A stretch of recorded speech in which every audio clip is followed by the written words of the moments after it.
Tamam mı? Görünüyor içinde.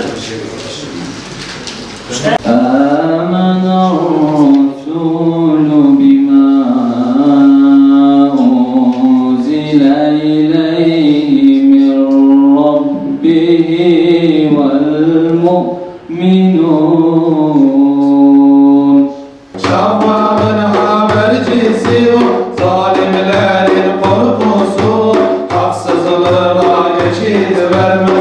Muhammedül Emin'dir o, Muhammedül Emin'dir o, Muhammedül Emin'dir o, Muhammedül Emin'dir o. A. Kab bin Eşref B. Cebbar bin Sar C. Abdullah bin Selüm D. Şahs bin Kays E. Efs bin Kaysi. Ustad grubu Ceyhan.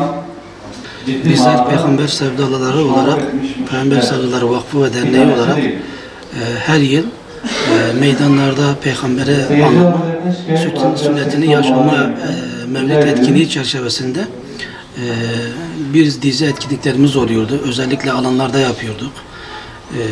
Dev katılımların olduğu birçok ilimizde yapıyorduk. Tüm dünyada misafirlerimiz de geliyordu. Ancak malumunuz son 3 yıldır pandeminin olması nedeniyle ve bu yılda tamamıyla Nisan ayının Ramazan içerisinde olması hesabıyla meydanlarda inemiyoruz. Ancak bu noktada vakfımızın aldığı karar gereği farklı etkinliklerimiz oluyor. Tüm esnaf kardeşlere gül dağıtımında bulunduk. Peygamber'i anlama ve sünnetini yaşama mevlidliklerini kutladık, mübarek eyledik.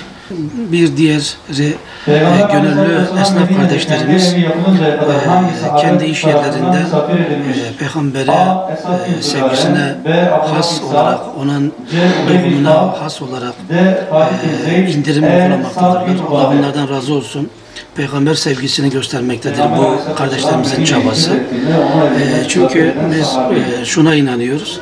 Bu milletin, bu ümmetin, bu toplumun, tüm insanlığın, tüm dünyanın kurtuluşunun ancak Peygamber sevgisiyle olacağına inanıyoruz. Yeri ve göğü yaratan Allah bizleri en güzel kuralı, en güzel kanunu, en güzel yasaya, en güzel yaşam şekline ancak Allah indirmiştir diyoruz. Ve Peygamber Efendimiz de Peygamber canlı Kur'an olması hesabıyla onu örnek almalı. Onun o güzel ahlakıyla ahlaklanmalıyız diyoruz. Bugün de bir bilgi yarışması düzenledik elhamdülillah. Güzel bir yarışma oldu.